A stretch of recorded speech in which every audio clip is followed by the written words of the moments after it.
सरकारों के काम मंदिर बनाने के नहीं होते। सरकारों का काम तो सुरक्षा देने का होता है, रोजगार देने का होता है।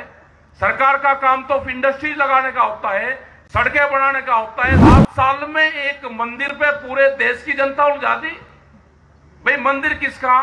हम रघुवंशी हैं, मंदिर तो हमारा है। हमारे पूर्वजों का जन्म अयोध्या में हुआ, हम तो उनके वंशज हैं। अपने ट्रैक्टर पे बड़े बड़े बम्पर लगवा कर रखो, कहीं पे भी मोर्चे तोड़ने पड़ सकते हैं। जुडिशरी से विश्वास उठता जाता है हिंदुस्तान का। इनकी जांच होगी जिनको राज्यसभा मिली। इन्होंने 2-2, 3-3 साल क्या क्या फैसले करे हैं देश में, ताकि गाइडलाइन को फॉलो करेंगे, धरने खत्म नहीं होंगे, अपने घर नहीं जाएंगे। आप लॉकडाउन लगाओ, आप पूरे देश में कर्फ्यू लगाओ। बाढ़ के लोगों को भी जरूरत है कि दिल्ली के आंदोलन में शरीक हों। यहां पे कोई दिक्कत होगी तो उससे निपटा जाएगा। पुलिस प्रशासन आपको परमिशन नहीं देगा।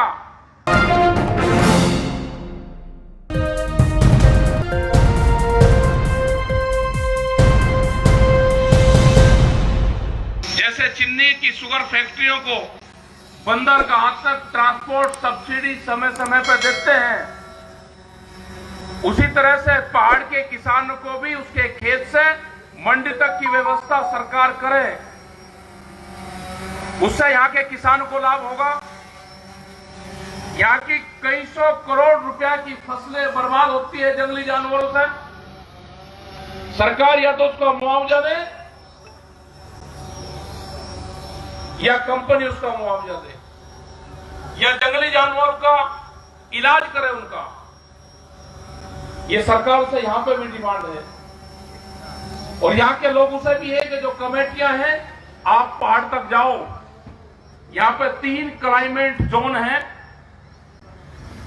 उन जोन में आप काम करें। यहां की जो जो फसलें हैं उस पर आप काम करें।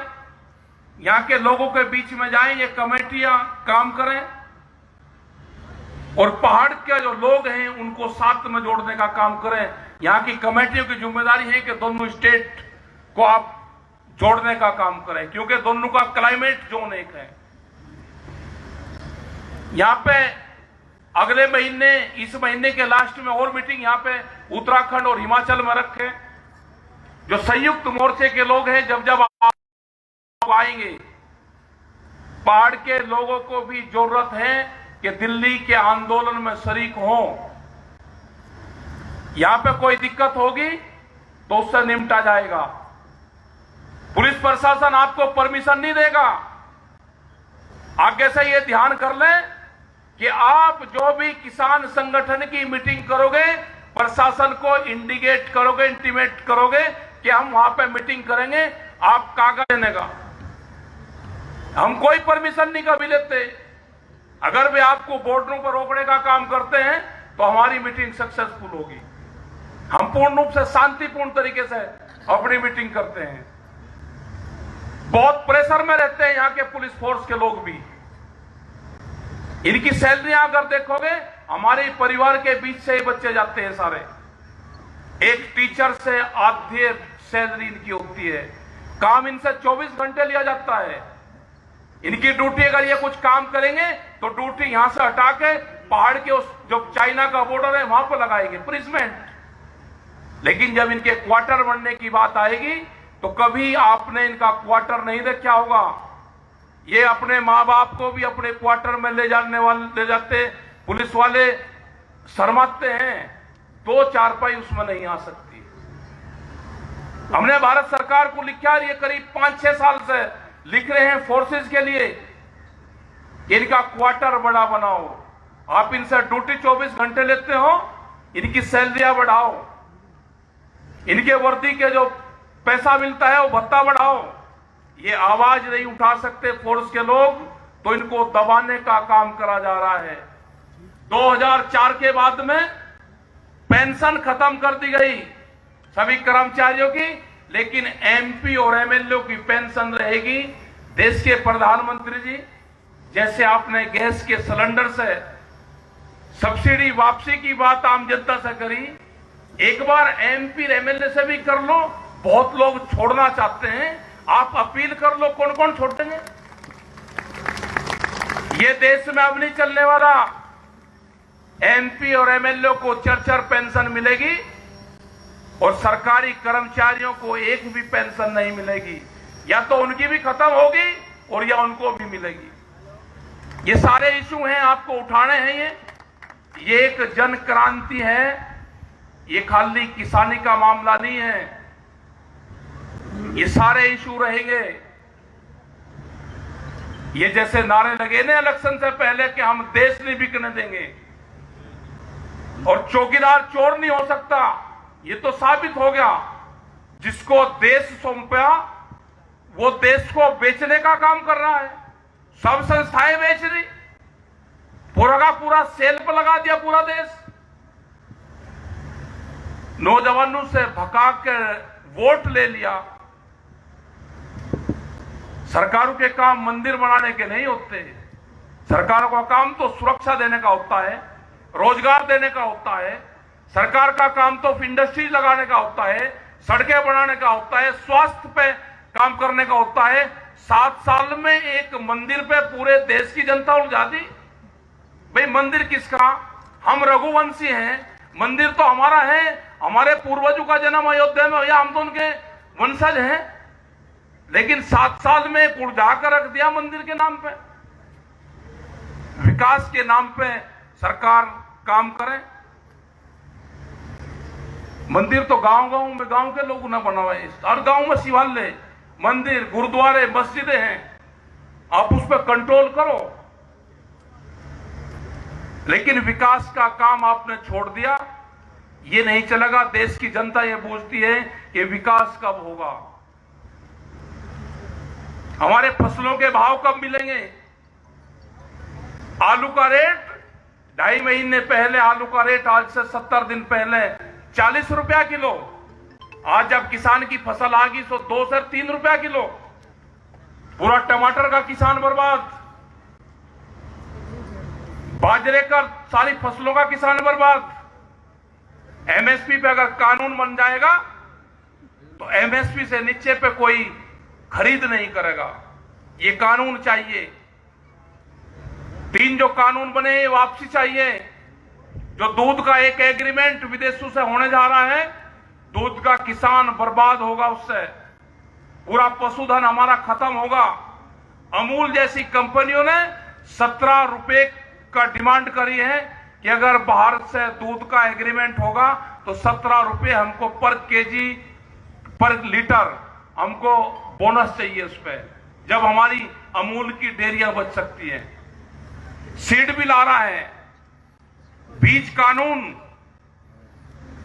पुलिस के थाने जाएंगे आप, धमसूद में दीवार खींचेगी।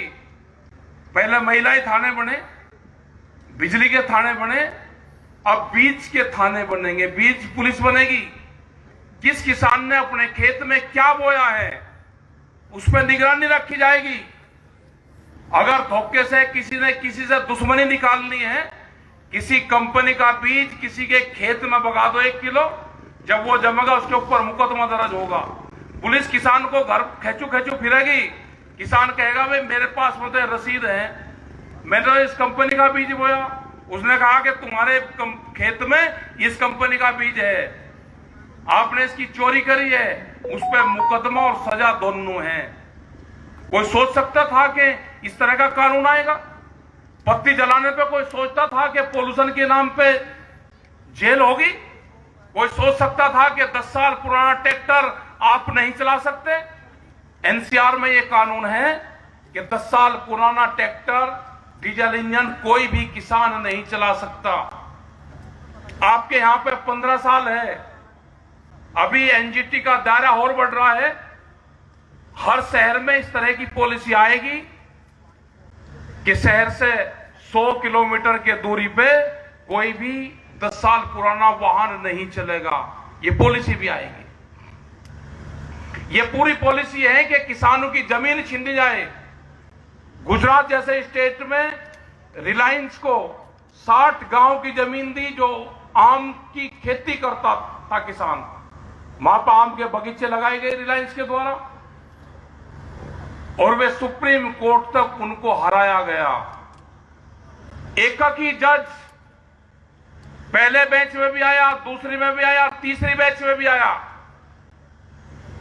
जुडिशरी से विश्वास उठता जाता है हिंदुस्तान का। इनकी जांच होगी जिनको राज्यसभा मिली। इन्होंने 2-2, 3-3 साल क्या क्या फैसले करे हैं देश में। ये वही है, राज्यसभा का एक पट्टा दिखाया जाता है। जितने भी नेता इस तरह के बनते हैं, जब सरकारी ओहदे पर रहते हैं, उनसे या तो शपथ पत्र लो कि कभी भी मैं पॉलिटिकल पार्टी राज्यसभा उसमें नहीं जाऊंगा, नहीं तो उनके 5 साल की कार्यकाल की जांच हो, उन्होंने क्या क्या फैसले करे हैं, ये आधे जेल में पाएंगे आपको, जेल में। क्योंकि एक पट्टा दिखाया जाता है कि 2 साल बाद में, 3 साल बाद में राज्यसभा है, उनसे फैसले गलत करवाए जाते हैं। ये सब लोग हैं वही। आएगी ये जन क्रांति है, आप तैयार रहो। ये लड़ाई, ये धरने प्रदर्शन लंबे चलेंगे। जो दिल्ली के अभी आंदोलन है, सरकार जब बात करना चाहे हम बात करेंगे उनसे, संयुक्त मोर्चा बातचीत करेगा। लेकिन हमने आंदोलन की तैयारी भी कर ली। जो पहले फेज का आंदोलन है, नवंबर और दिसंबर तक चलाएंगे, और नवंबर दिसंबर के बाद में बढ़ाने की जरूरत होगी तो फिर बढ़ाएंगे आंदोलन को। घर वापसी नहीं जाएंगे। ये कोरोना आ जाओ, ये कोरोना के नाम पे खेल करना चाहते हैं। बंगाल का चुनाव हो जाएगा, कोरोना आ जाएगा, ये कोरोना का बाप भी आ जाए ना, ये धरने खत्म नहीं होंगे। इन आंदोलन को शाहीन बाग मत समझ लेना। आपने शाहीन बाग खत्म करा होगा, ये धरने खत्म नहीं होंगे। कोरोना की गाइडलाइन को फॉलो करेंगे, धरने खत्म नहीं होंगे, अपने घर नहीं जाएंगे। आप लॉकडाउन लगाओ, आप पूरे देश में कर्फ्यू लगाओ, पूरे रास्ते बंद करो, हम अपने धरनों पर रहेंगे, वहां नहीं छोड़ देंगे। ये गलत फहमिया है। ट्रैक्टर अपने तैयार रखो। 3 चीज से ही देश जीतेगा। चाइना के बॉर्डर पे हमारे फौज के लोग रहेंगे टैंक लेकर, खेत में किसान रहेगा ट्रैक्टर लेकर, और नौजवान रहेगा ट्यूटर लेकर। TTT से ही देश का भला होगा। अपने ट्रैक्टर पे बड़े बड़े बम्पर लगवा कर रखो, कहीं पे भी मोर्चे तोड़ने पड़ सकते हैं। ये मोर्चे ट्यूटर और ट्रैक्टर से टूटेंगे, और जवान सरहद पे टैंक से तोड़ेगा। एक ही चीज है सारे के सारे, सबका कट्ठाई मेल जोल है। इन चीजों को आप ध्यान रखो सब। और दिल्ली के आंदोलन पे भी फसल कट जाएगी, गर्मी रहेगी, अब पहाड़ छोड़कर नीचे आना पड़ेगा। गर्मी में बहुत ठीक लगता है पहाड़, हमको भी लगता है, हमको भी 5-10 दिन रहना चाहिए था यहां, लेकिन नहीं। 2021 का जो साल है, ये आंदोलन का साल है। अगर 2021 आपने आंदोलन ठीक कर लिए, तो आने वाले टाइम पे आपकी जमीनों की तरफ कोई नहीं देख सकता, नहीं तो आपकी जमीनें नहीं बचनी। आने वाले टाइम पे आपकी जमीनें जाएगी। जैसे ब्राजील का हाल है, ब्राजील में 80% जमीन वहां पे 280 लोगों पे है। इतना बड़ा हिमाचल प्रदेश, एक आदमी पे इतनी जमीन है। तो गलत फहमी में ना हो। ये कंपनियों के लॉ हैं, उसमें वो कितनी भी जमीन खरीद सकता है। तो ये जमीन बचानी है तो आंदोलन करना पड़ेगा। रोजगार को आपको इसी जमीन से तलाश करना पड़ेगा। और मैं धन्यवाद देना चाहता हूं कि जो प्रेस के लोग हैं, वे कभी कभी दिखा देते हैं, कभी कभी नहीं दिखाते। उनको भी आजाद करवाना है। प्रेस के ऊपर भी कलम और कैमरे पे बंदूक का पहरा है। यहां पे भी आए कुछ आज दिल्ली से प्रेस वाले लोग, अपनी आइडेंटिटी छुपा कर रख लेना।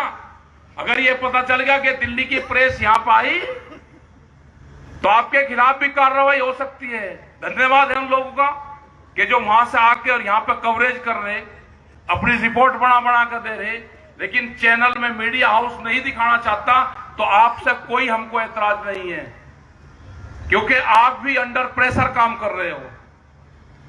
तो ये प्रेशर खत्म करवाना है, देश से कई लोगों को मुक्त करवाना है। गुजरात के किसानों को मुक्ति अभियान चलेगा। देश के बीजेपी के जो नेता अंदर कैद में बंद है उनको छुटवाना पड़ेगा। कुछ तो छोड़ के आगे बीजेपी छोड़ के आ रहे हैं, छोड़ रहे हैं, क्योंकि अब ये डूबता हुआ जहाज है, इससे कूद के भागेंगे सब। इनके नेता नहीं बोल रहे, जो बीजेपी के नेता थे वे अंदर बंद है, हाउस अरेस्ट है वे, क्योंकि उनकी सरकार है ही नहीं। तो ये अभियान चलेगा, प्रेस मुक्ति अभियान भी देश में चलाना पड़ेगा। तो ये अभियान सारे चलेंगे। जो यहां पे भंडारे लगाए, जो लंगर लगाए, उनका भी धन्यवाद। जो खालसा एड ने यहां पे लंगर लगाया, वहां पे भी बहुत सेवा लोग करते हैं। गुरुद्वारों का भी धन्यवाद, गुरुद्वारा प्रबंधक जो कमेटी है उसका धन्यवाद। सब लोग जो यहाँ पे आए उनका धन्यवाद। मेरी माताएं बहनें भी यहाँ पे आए, बच्चे यहाँ पे आए, पुलिस फोर्स के लोग हैं, उनका धन्यवाद कि आप शांतिपूर्ण तरीके से आप यहाँ पे काम करते हो। बड़ा पीसफुल्ली ये हिमाचल क्षेत्र है, हम इसकी मिसाल देते हैं पूरे हिंदुस्तान और पूरी दुनिया में। ये ऐसा ही पीसफुल्ली क्षेत्र है, लेकिन जमीनों पे जो कब्जे बाहर की कंपनी करने आ रही है उनसे बचाओ। सभी अहम खबरों के लिए न्यूज MX को सब्सक्राइब करें, साथ ही बेल आइकॉन को जरूर दबाएं। लाइक, शेयर, कमेंट करना ना भूलें।